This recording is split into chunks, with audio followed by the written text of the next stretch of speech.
এখন যে ভিডিওটা দেখছো ফ্রেন্ডস, তোমাকে অসংখ্য ধন্যবাদ জানিয়ে এই ভিডিওটা শুরু করছি।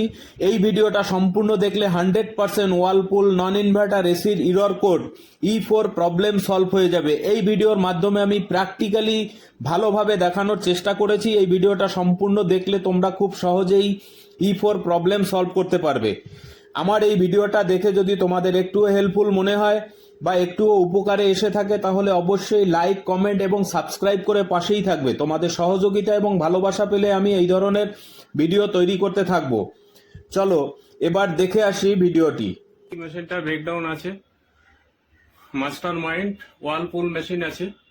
এখানে পিসিবি বোর্ড থেকে যে সিগন্যালটা দিচ্ছে ডিসপ্লেতে E4, তো E4 কেন দেখাচ্ছে তো সেটা আমরা ডায়াগনোস করে আইডেন্টিফাই করব, তো সেটাই আমি দেখাচ্ছি।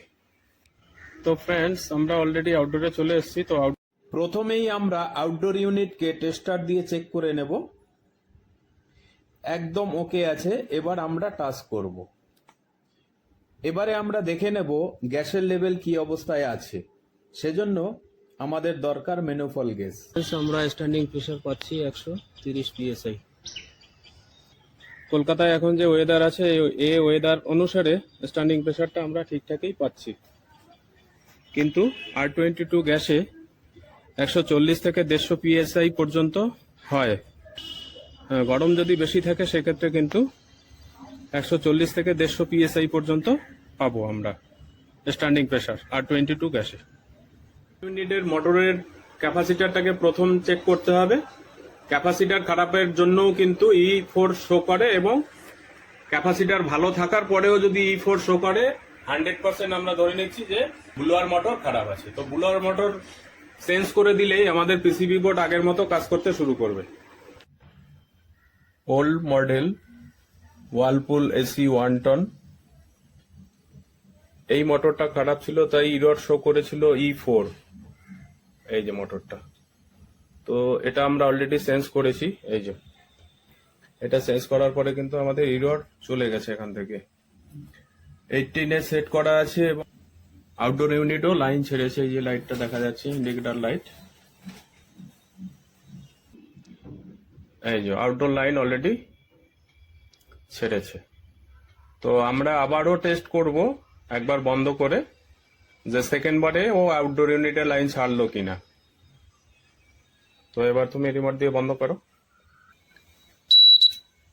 হ্যাঁ, বন্ধ হয়ে গেছে। এবারে আবার আমরা অন করব, অন করে আবার নেক্সট আমরা টেস্ট করে দেখে নেব।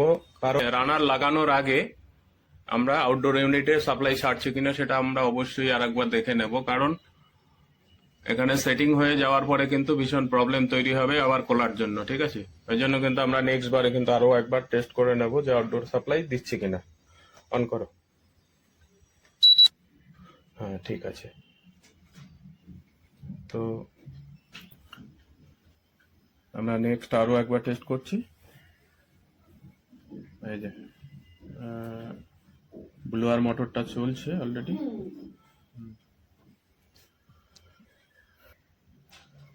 এবার জাস্ট একটু আমরা ওয়েট করব আউটডোর সাপ্লাই চেক করার জন্য। তোমরা দেখতেই পাচ্ছ যে আউটডোর সাপ্লাই কিন্তু ছাড়লো। এই যে ব্লোয়ার মোটরও চলছে। আমরা টেস্টার দিয়েও একবার চেক করে নেব আউটডোর সাপ্লাইটা।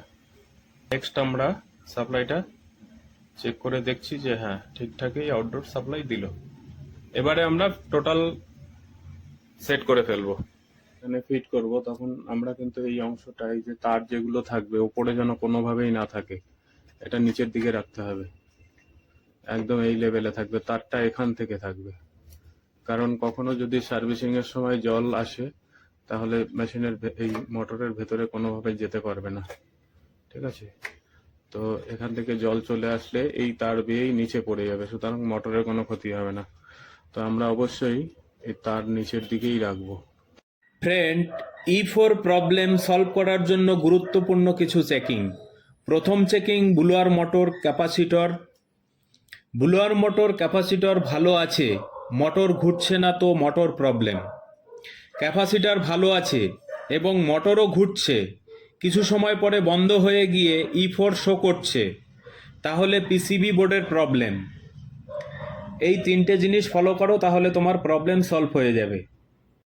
এই ভিডিওটা দেখে যদি তোমার প্রবলেম সলভ হয়ে যায়, তাহলে ফ্রেন্ডস একটা লাইক করতে কিন্তু ভুল করবে না। তোমাদের একটা লাইক পরবর্তী ভিডিও বানানোর জন্য অনেক উৎসাহিত করে। তো আমরা ফাইনালি মেশিনটাকে কমপ্লিট করে দিয়েছি। মেশিনটা চলছে এখন এবং খুব সুন্দর ঠান্ডাও আসছে। এই ভিডিওটা সম্পূর্ণ দেখার জন্য তোমাকে অসংখ্য ধন্যবাদ। আশা করি তোমার E4 প্রবলেম সলভ হয়ে গেছে। যদি সত্যি সলভ হয়ে থাকে, তাহলে অবশ্যই একটা লাইক, কমেন্ট এবং সাবস্ক্রাইব করবে। তাহলে আমি নিত্য নতুন এই ধরনের ভিডিও নিয়ে আসব। তোমরা সবাই ভালো থাকবে, সাবধানে থাকবে। তোমাদের প্রত্যেকের সুস্থতা কামনা করে এই ভিডিওটা এই পর্যন্ত শেষ করছি। Thank you.